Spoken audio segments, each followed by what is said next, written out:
Good morning. I'm Carmela Southers. My pronouns are she and her, and I'll be your worship associate this morning.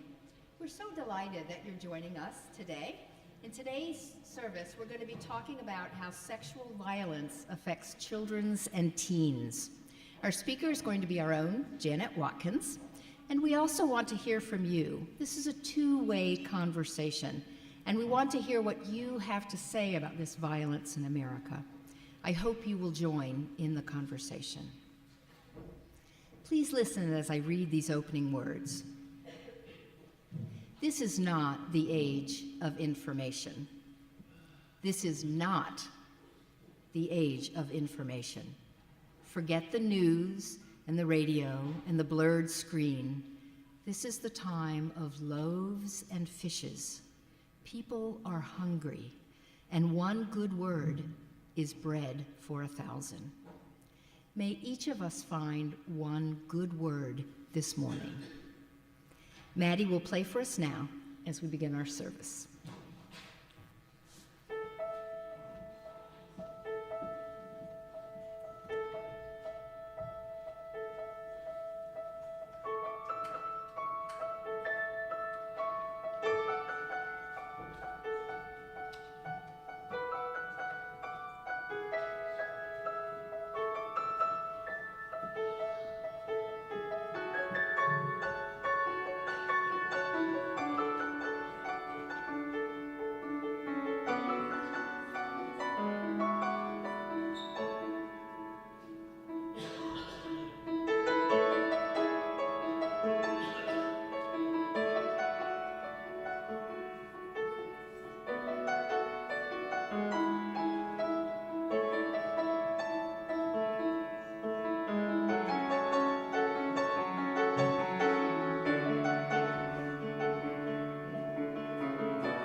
We're going to sing our opening song, Here We Have Gathered, if you'd like to stand and join us.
I close my eyes and I can see a world that's waiting up for me that I call my own. Through the dark, through the door, through where no one's been before, but it feels like home.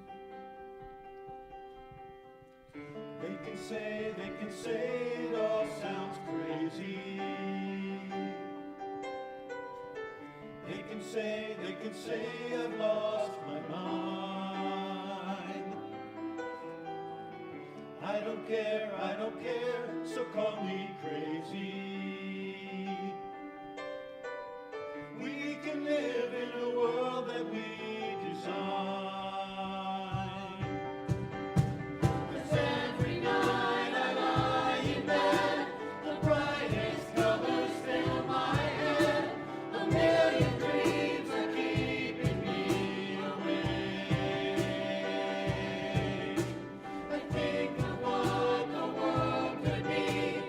Vision of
Children's RE is beginning right now, right over here. Our Children's RE, if you're interested in coming, join Jackie right over here and they will be exiting out that door.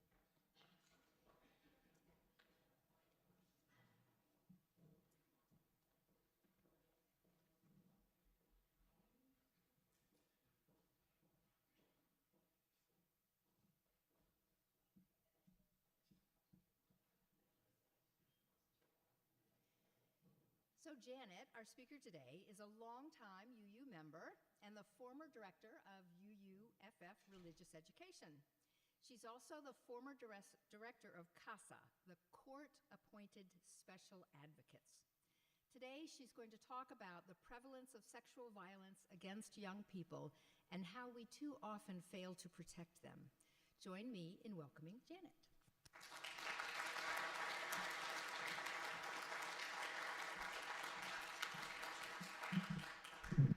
I mean, that's kind of what I'm going to talk about. I'm your substitute teacher today. Actually, Edie Evans, who is the current director of Rappahannock CASA, was going to be here to give this talk. And unfortunately, she had a death in the family. So I am filling in with no lesson plan. But I ran CASA for 10 years before Edie did. And so I think I have a few things to say, but I probably am going to broaden this a little bit beyond child sexual abuse just to talk about sexual assault in general. And while I've got this microphone, just to talk a little bit about the ways in which, whether you're a child or an adult, society has some sort of twisted ways, I think, of supporting people who have been victimized. I do want to say quickly, while I have the pulpit, there's CASA, Court-Appointed Special Advocates, and there's our CASA, Rappahannock Council Against Sexual Assault. Those things get confused so often that at times we would have to return checks that people sent to CASA that they meant to send to our CASA and vice versa. CASA, Court-Appointed Special Advocates, advocates for children who've been abused or neglected by their parents. Our CASA provides services for people who have been experienced sexual assault. They're both great organizations. They're also different. CASA is part of a national organization of court-appointed special advocates groups. Cannot change its name. Our CASA could change its name. We used to encourage them to do that. They haven't done it yet. So I just wanted to begin by saying all of that. If you meet anybody who volunteers for either of those organizations, or you want to volunteer, bless you. They're great places to work. Anybody who's doing either of those kinds of work is carrying a heavy emotional toll, and they're doing it because they want to make the world a better place and help people heal. I'm not going to bore you with a lot of stats, but I do think it is important to hear a few. This is according to RAINN, which is, I can't remember the name of it, but it's a national sexual assault network, kind of clearinghouse of information. Every 68 seconds in America, someone is sexually assaulted. 9 in 10 rape victims are women. Over the course of a lifetime, 1 in 6 women will experience sexual assault. And honestly, as I look around the room, and it probably is mostly women, I'm going to bet most of you at some point have been in a room with a woman, looked around the room, realized probably at least one of us has been sexually assaulted. I know when I was in my 20s, my friends and I used to say, I was in this pack of 7 women, and we would go, oh, wow, okay, 1 in 7 of us has experienced all sorts of bad things. 1 in 33 men. That's just the statistic. So, within this room, there are probably people who have experienced sexual violence, men and women, and also maybe been perpetrators. I'm just going to say that because as I go on and talk, what I'm going to be talking a fair amount about is, it's not the stranger danger that kids or anybody else needs to worry about. Rape is prevalent in prisons, so prevalent that people joke about it. They shouldn't. It's prevalent in the military. But for the most part, it's happening at home. Or in the home of somebody you know, and if you're a child, somebody who is supposed to be a trusted adult for you. So as I was thinking about this morning, though, I was thinking, this is church, right? It's a fellowship. It's not just a lecture. And I was thinking about our principles. and two in particular that I sort of want to weave this talk around. And let me also say, there's way too much ground to cover in 20 minutes, but I'll do my best, and then I hope we can just talk some more. I'm sure that there are people here who have much more expertise than I do. Justice, equity, and compassion in human relations. The compassion one always speaks to me. I do want to say I don't really believe in justice. I believe in accountability, and hopefully in healing. And then respect for the interdependent web of all existence, of which we are all a part. That thing that the kids learn from, the time they're teeny enough to sing the 7 Principles song. That interdependent web is really important in this context, I think. And I think it's because we have the capacity to hurt each other, and I also think we have the capacity to help each other heal. And I'm going to try to circle back and thread through that a little bit as I talk. I also want to say, I feel like I'm one of the lucky women. I'm one of the, I guess, maybe 5 and 6 who haven't experienced sexual assault. My knowledge is going to come mostly from the work that I've done. I spent 10 years at CASA, and a fair number of the kids that we served had experienced some level of sexual assault. So I'm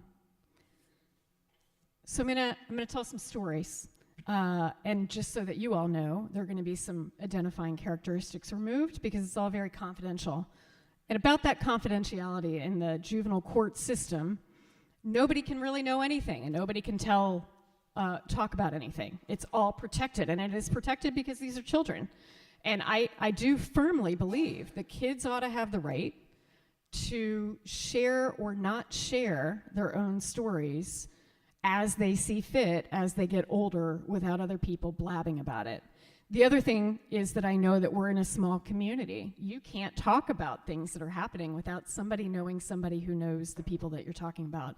So as I talk to you, I will have changed some details. And the other thing I want to say before I get into that is this is really delicate, and if anybody just feels like they need to take a break, or it's not going to hurt my feelings if you just need to get up and go. I understand that. So a lot of cases have stuck with me over the years, and they will probably stick with me until the day I die. And one is of some girls who actually, in terms of the work that I did, grew up in a fairly loving, economically stable family. A lot that we served were not. And they had like extended family around the area. You know how it goes around here. So kids were hanging out with cousins and, having sleepovers. And unfortunately, there was a relative in this mix, an uncle who was a pedophile. And eventually one of the girls said something. These kids would have sleepovers. And he was a good guy. He had a good job, was active in their church that they went to, and one girl in this sort of pack, and then another, I think just sort of got old enough, maybe, that they started talking. What has stuck with me, and will always stick with me, is the incredible mix of feelings within that family. These kids had the, I will say, luxury of being believed, because a lot of people are not believed. That's a massive problem. They're not believed, they're questioned. I think Steve, when he was a CASA, worked on a case where somebody said, well, the little girl was sort of coming on to him, as if that can happen. I mean, you hear some horrible things. These girls were actually believed, but then the question became, well, what about that big upcoming birthday party? Should the uncle be allowed to go? What we sort of saw was that there was a desire to protect the children, but it was almost being overridden by a desire to return to normalcy as fast as possible, which is why the courts ended up getting involved. And there were mixed feelings even within the family and what to do. people, I think in a way I want to talk about, I am talking about, is the ways in which within families and then within a court system and a society and a country and a world, the suffering, the sexual violence that chiefly women but also men experience becomes minimized to accommodate other people. There was a concern in that family and in many, many families we served that, yeah, these things happened, but, you know, if dad goes to jail, who's going to pay the bills? Or if the police get called and not everybody is documented, what's going to happen to the family? Or in a, I don't know how many of you have read this book, Know My Name. If you I'll talk about it in a minute. If you're the young woman who is assaulted behind a dumpster at Stanford by a guy who happens to be a swimmer, people don't want to ruin the guy's life. You guys maybe know this story. Chanel Miller, who at least during the trial I think was just known as Emily Doe, went to a party at Stanford with her little sister. She was a recent graduate, drank a little too much, got separated from her sister, ends up getting sexually assaulted behind a dumpster at Stanford. Some young men come upon what's happening. I mean, the guy basically gets caught in the act. And he starts running, and they chase him down, and they tackle him. And, you know, you would think that with some witnesses and physical evidence, you know, she's picking pine needles out of her hair a day after she goes to the hospital. One of those sort of walking saints, the sane nurses, you know, are there in the hospital doing the rape kit. You would think that he would have had the book thrown at him. If you know the story, you know that didn't happen. You know that there was a lot of concern about this young man's life being ruined.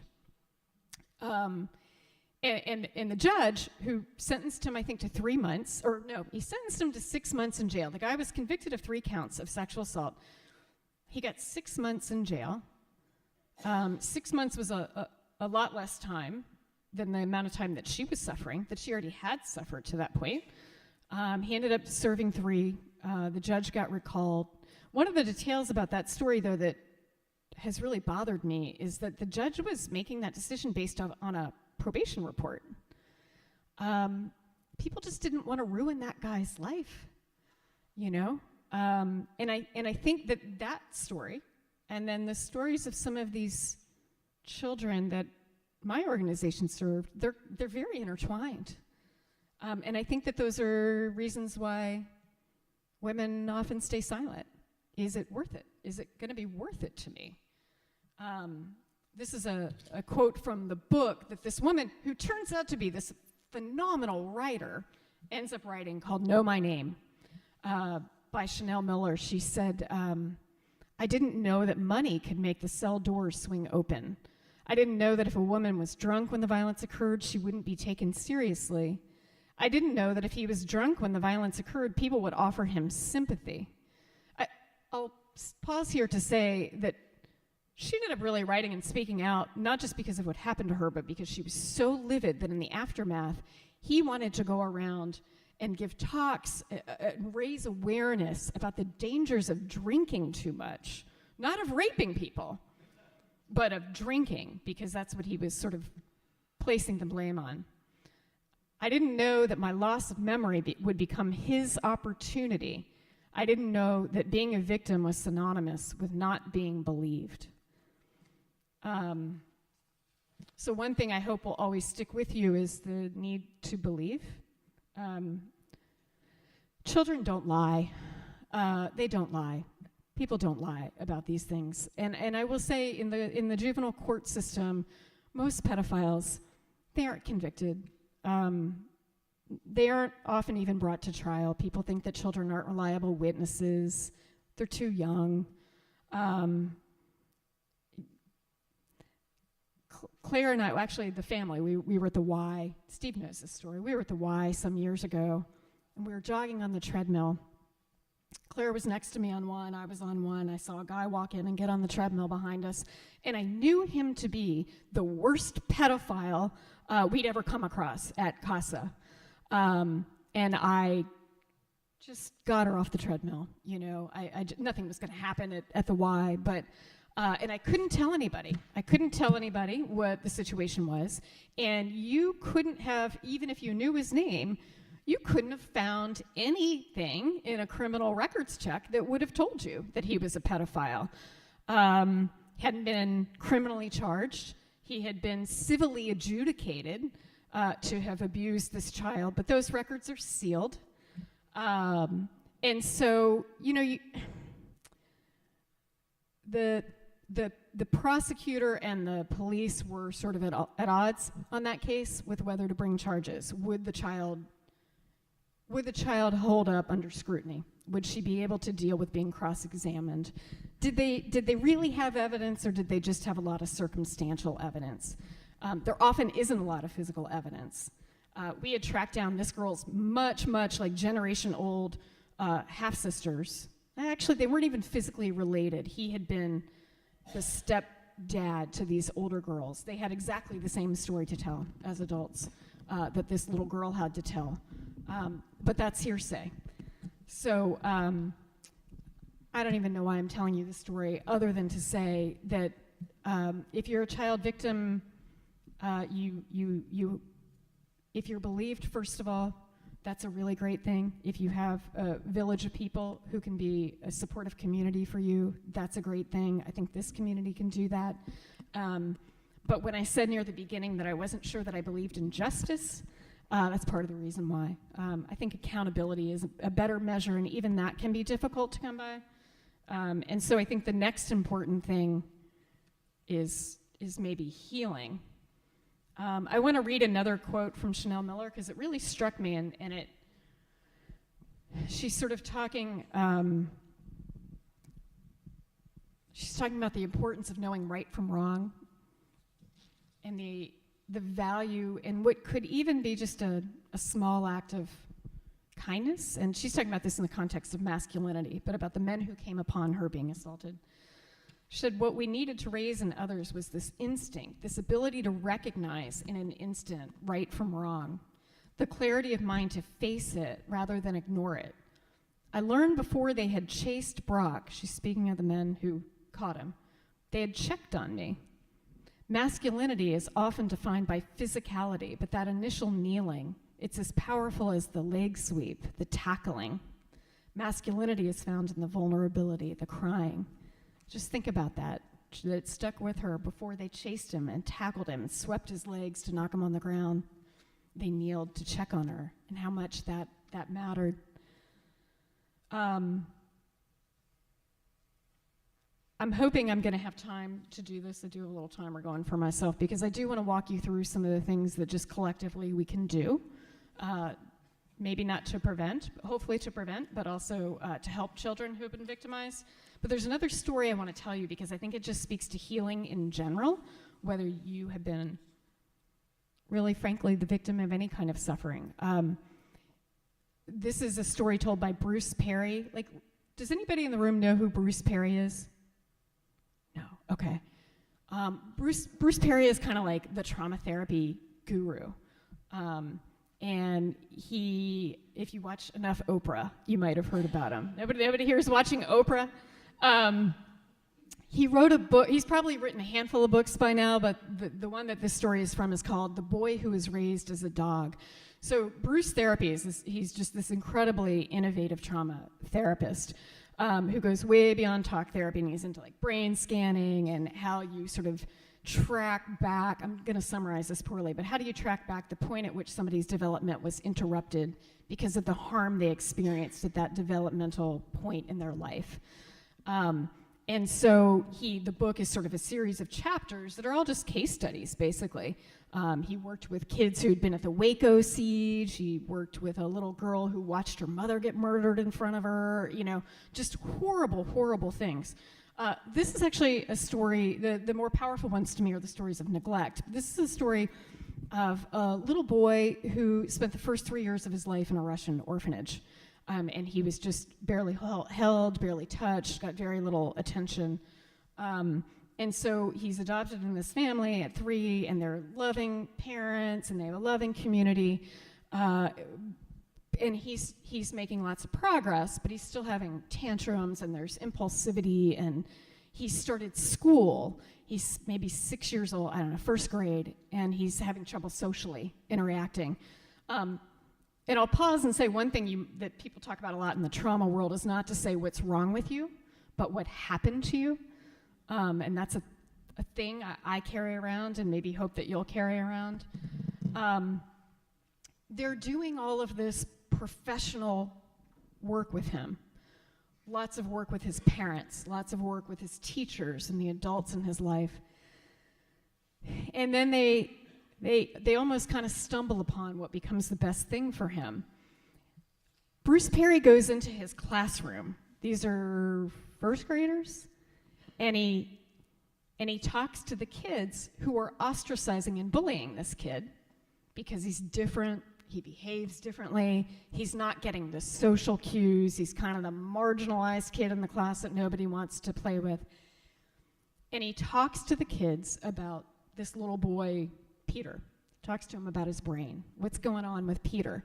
And he does this massive reframe, and he tells these kids in a language that works for them that Peter has this extraordinary brain, that when these kids were home, you know, being loved on by their parents and read books, Peter was locked in a crib, and he didn't even learn to walk, you know, until he was 3.5, 4 years old. And he sort of fills them in an age-appropriate way on the deprivation that their classmate had experienced, and then he flips it, and he just starts talking about all of the things that Peter has had to learn so fast, and how he's actually this like amazingly brilliant kid. And he talks to the kids about like how basically they're in the classroom with this marvel, and here's how they can kind of help him. Well, these kids start wanting to be his buddy because, you know, he's suddenly like the most popular kid in the class. And this is what Bruce Perry writes, and this resonates with me. By the time Peter reached high school, he no longer stood out, and he's continued to stood out in the very different, right, ways. And he's continued to do well, both academically and socially. His peers and family helped him by creating a rich social world, a nurturing community. While the neurosequential approach helped us provide the specific stimuli his brain had lacked, massage offering the physical affection he'd missed, music and movement helping restore his brain and bodily rhythms, none of that would have been enough without his parents' love and sensitivity, and without the patience and support of his classmates. The more healthy relationships a child has, the more likely he will be to recover from trauma and thrive. Relationships are the agents of change, and the most powerful human therapy is love. I'm going to run through a few things I just want to say to you. If I had my old CASA hat on, I actually wrote a column about this a few years ago when I was just really irked by people in Spotsylvania talking about how books and teachers were grooming children. Do you remember all that brouhaha, that it was all, you know, pedophilia in the schools? And I thought, man, that's not what I'm worried about. That's not what I worry about here at CASA. So I'll tell you what I worry about. I worry about really inattentive parents who are not paying attention to the people in their children's lives. If you want to protect children, here are some things you do. You never look the other way if you're worried that a child is being hurt. And you don't worry about whether you have proof. People worry a great deal about wrecking the life of an adult. They do, and I understand it. You worry a great deal about wrecking the life of an adult or a family. But you also need to worry about inadvertently, through an act of omission, not doing something, contributing to a child's suffering. Don't assume that because somebody has a certain kind of job that they're safe. Don't assume that because they have a nice wife, they have children, they have daughters, that they're safe. I don't want you to walk out the door paranoid. I'm just saying that because, you know, at CASA there were times that the parents lived in much bigger houses than I live in, and made much more money than I do. So get to know people. Understand that a criminal background check is a good thing to run. My kids have joked for years that I'm kind of the stalker mom, and I run these checks, but I will tell you, still tell the story in my family. There was a little girl in one of our kids' first grade classes who she really wanted to go over to her house and play. The girl was inviting her over. I didn't know the family, and I did a little background check. And, the dad had not long before been arrested, actually charged. Sexual assault on the mom. She tried to call 911. He'd ripped the phone out of the wall. There were a lot of charges. Also know that you can have a perfectly clean criminal record, and the child abuse registry, which is private, you and I personally can't search it, could have a whole long list of offenses in it. If you're an organization, running an organization, the CPS registry is really important to check. That's what I told that Y director. I reached out to the Y director and I said, when I saw the pedophile on the treadmill, and I said, I can't tell you who it is. He begged me to tell him who it was. I said, I just need your staff to be really mindful if they see somebody who doesn't look like a parent with a child. And I hope you're running CPS registry checks, all the background checks you can on people before they volunteer and coach. Secret keeping is a thing to discourage with little kids. Teaching about boundaries is really important. Teaching appropriate names for body parts. Not forcing kids to be affectionate. We all want the hug from the kid, but maybe the kid doesn't want to give you a hug. And that's okay, because we don't want the message they receive to be, nope, people are entitled to touch your body even if you don't want them to. Warning signs can be regressive behaviors.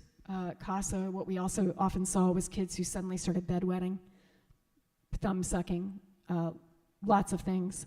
And again, I don't want to leave you paranoid. Mostly what I want to leave you is feeling like this is a community here, and all of us individually. I think we maybe can't get justice for ourselves or others. Maybe we can, but I think we can play a part in healing through believing people, through being good listeners, being supportive, supporting organizations like the two CASAs that are out there, and Safe Harbor is another organization I'll mention that are out there really trying to do the hard work of helping.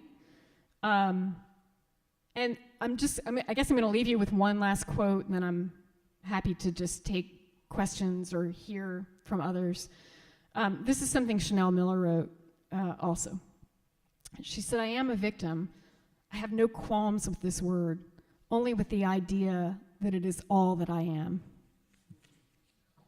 Thanks.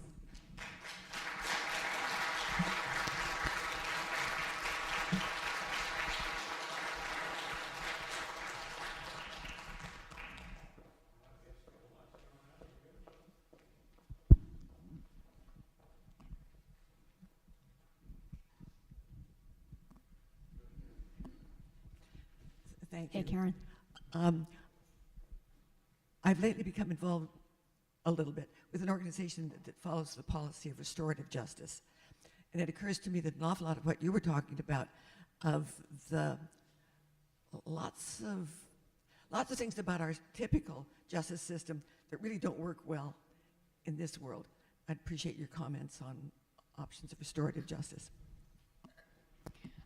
My gut feeling is that would be really tough with sexual assault, but my feelings about restorative justice in general are, I think, any alternatives to the typical criminal justice. I'm not a huge fan of the criminal justice system in general, but I'm not sure. You'd have to have a therapist who works with offenders, I think, here to talk about what restorative justice maybe could or couldn't do. I'm having a hard time trying to figure out how to answer that one, to be honest. Yeah. I will say, I know with children, there's often, it's not restorative justice, but when there's been physical abuse, not sexual abuse, and there's a desire to have the kids live at home or return to home if they've been removed from home, there's reunification therapy. But that's taking us down a different road. So. I've been pretty straightforward in this community about my history as a survivor, and I was really young. I was believed, and it was not a family member, so I had a lot of luck in that situation. Lately, I've really struggled with the history of rape being a property crime, and knowing that if my abuser had been a different color than me, he would probably still be behind bars. So I really appreciate you saying, I don't really believe in justice.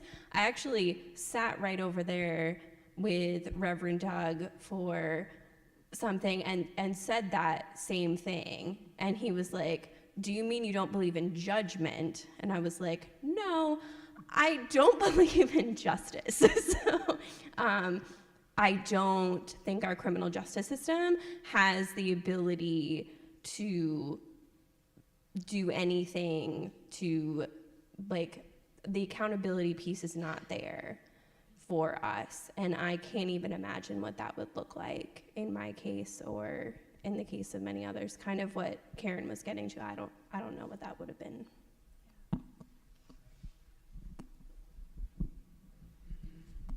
So I'm intrigued to know, you know, what effect does it have on these people? You touched on that a little bit, but in view of the whole adverse childhood effect thing, amazing things that happen in childhood have a profound effect on people later in life. So is that the case in kids who've been sexually abused? Or, I mean, if I'm in my office seeing patients, how would I know if this was a kid that had been abused? I know, you guys have the best questions. Well, I guess I'll talk a little broadly about adverse childhood experiences. I mean, Patrick, you could decide to give the 10 question questionnaire to your patients. There is a 10 question adverse childhood experiences, ACEs, yeah, adverse childhood experiences questionnaire that asks all of these things. One would be sexual abuse. I mean, there's a whole bunch. Did you have an incarcerated parent? Were you in a home where there was domestic violence? Were you physically abused? Were you and then there are correlates to the number of those that somebody checks off, and it's really interesting research because it's not saying what you think, like, oh, well, you were abused, so you were depressed, you know. It's saying you were abused, and that affected you on a cellular level, and you're going to be more likely to have autoimmune disease, heart disease, things that you can't just account for it by saying, well, you went through a hard time and then you started doing drugs. So, you know, it might, I mean, I think pediatricians are doing that more, but I don't know. As a GP, it might not be a bad idea either. I can't generalize about just someone who's experienced sexual assault, but I don't know how, on some level, you're not carrying that, right? And having that affect you in a multitude of ways. So I don't know if that's answering your question, though. But. Yeah, okay. So this made me think about some of my own experiences. I lived abroad for a while. I lived in a country that is very patriarchal. I visited relatives in an area that had high poverty, and the patriarchy, it seems to expand in areas like that. And I remember one evening getting together with a group of moms, and everyone's gossiping, because that's what you do sometimes. But then they started gossiping about the little girl down the street. She was 12, and talking about how horrible she was. This little girl probably didn't often have enough money for food, and she'd started exchanging sexual favors to men in the neighborhood for money. And these women were calling her a whore, a 12-year-old girl. And these aren't bad, these aren't people that are like in bad, they just have this culture that said that this was okay.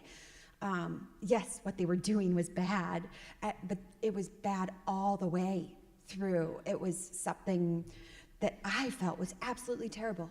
And I left, and I wanted to help the child, and I couldn't. I wasn't in a place where I could. But it just makes me think, we don't have that.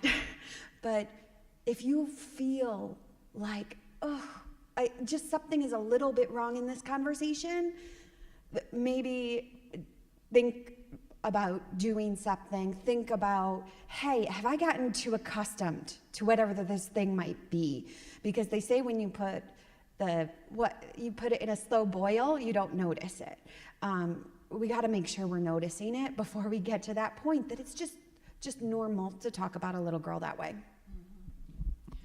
You just made me think of something really quick, which is pay attention to headlines. You'll sometimes see stories that talk about a sexual relationship between a grown man and a teenager, and it's rape. It's not, yeah. I was a member of a women's group many years ago, and there were 8 of us, and 6 of the women in this group had been a victim of some form of sexual abuse.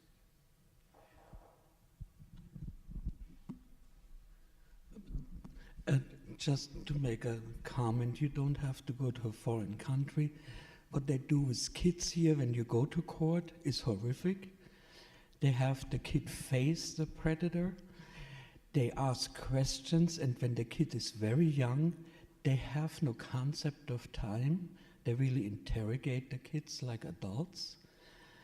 And you really shy away from continue to prosecute. And the worst thing can happen when it's adolescent girls. They are found guilty just by the way they look. If they have just the onset of wearing a bra, that's it. She seduced him. And those are the questions those kids get asked, and even the very young kids. And I don't know if it's still true. When parents make decisions not to prosecute, the assaulted child has a way after they reach maturity, they can still go back and try to prosecute a predator, right? That's still done. Honestly, I don't know what the statute of limitations is in Virginia. Maybe somebody else does. What I know, it was for kids, whatever decisions the parents make when the child does not want those decisions and want to go back and prosecute, they can. But that is a long time ago. So, but the thing is also, for a predator seduces the parents first, and then they seduce the kid. And the predator has time.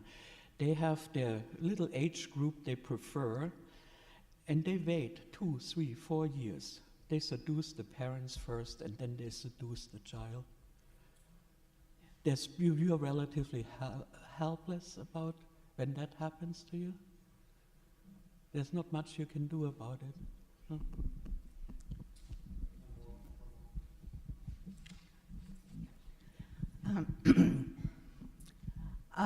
I recall when I was a young adult observing something with a young teen that I thought was sort of unusual, but I didn't act on it, and this is the sort of thing that we need to be conscious of. She was, there was someone at her church, a man at the church, who would take her to the movies. Her mother was divorced. She was raising children on her own, and this nice man at the church wanted to help out, and he would take this young teen to the movies. And then when that gentleman bought her a car when she turned 16, I remember, this is sort of weird, but I didn't act on it. Today, I regret that I didn't say anything, because it turned out it was a terrible situation that impacted that girl's life. Thank you so much, Janet. Thank you.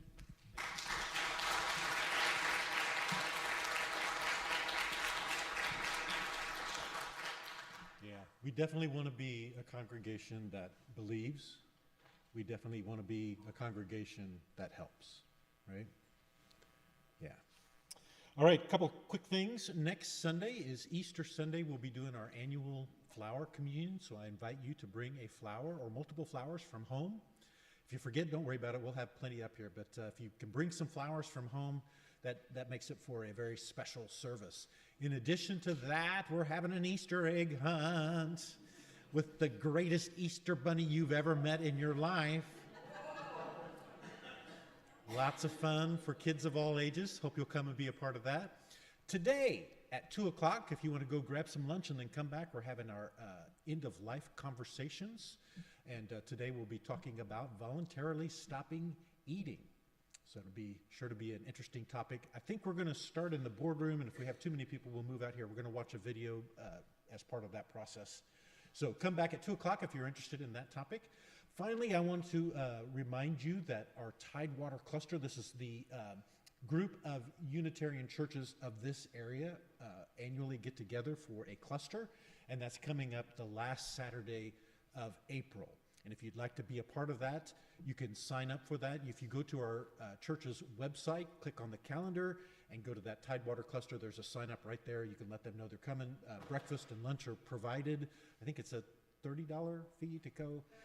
$30, and then there's breakout sessions, and then there's going to be joint worship. It's usually a very good time, so I encourage you, if you're free on that Saturday, to come and be a part of that. All right, joys and concerns, Carmela.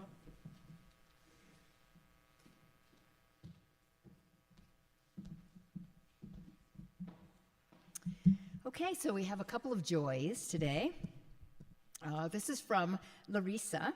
Last Sunday, we packed about 300 care bags, if you remember, they were fixing them up, for federal workers to brighten their day. There's joy in being kind and doing good works. So, well done. Also, a joy from Susan Lovegrove. Woo-hoo-hoo. I am overjoyed to announce the birth of my granddaughter, Juniper Eloise, on March 24th. She is beautiful, and I assume you have some pictures on your phone that you could show. Okay. Oh yes, yeah, we need to project them. Great, congratulations. Grandmotherhood is the best. Absolutely. And we do have a concern, anonymous concern, but I'm sure a lot of people share this. All the people who were impacted or responded to the shooting in Spotsylvania this past week, it just impacts everyone, when there's a shooting like that. So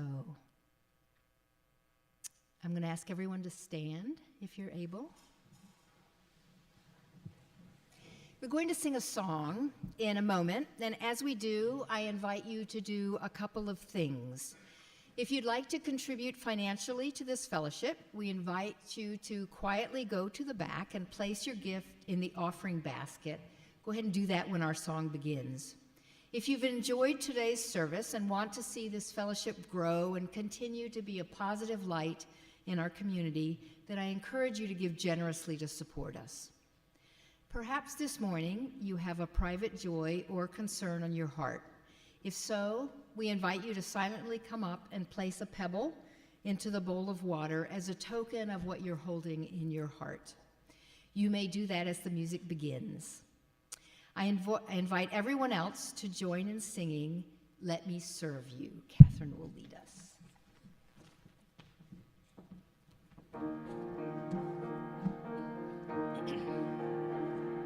Sister, let me be your servant. Brother, let me walk with you. Pray that I might have the grace to let you be my servant too.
Please join me in speaking our closing words. Okay, just listen then. Every action toward good matters. In the small gestures and the grand actions, in the kindest of connection and the largest contribution, in the shepherding of resources and the sharing of any abundance. Every action toward good matters. Go in peace.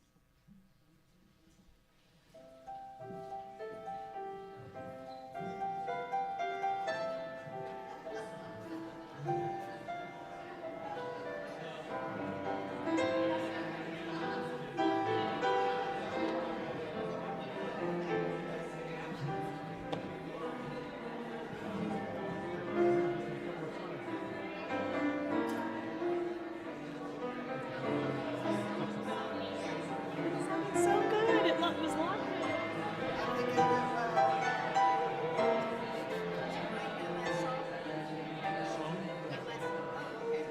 Change a few of the words.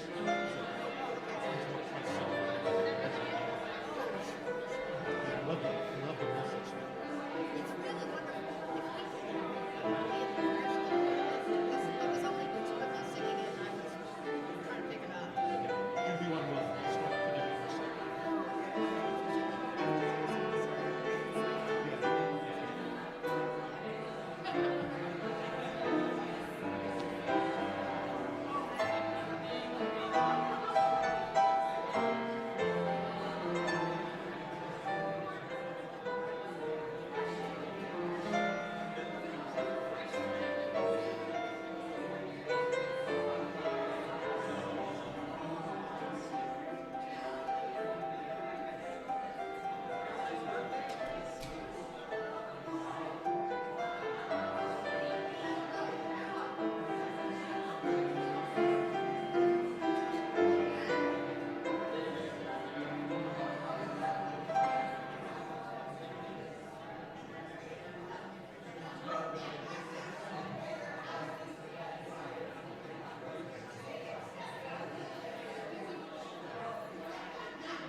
Just perfect. Sometimes I get it right on the first one.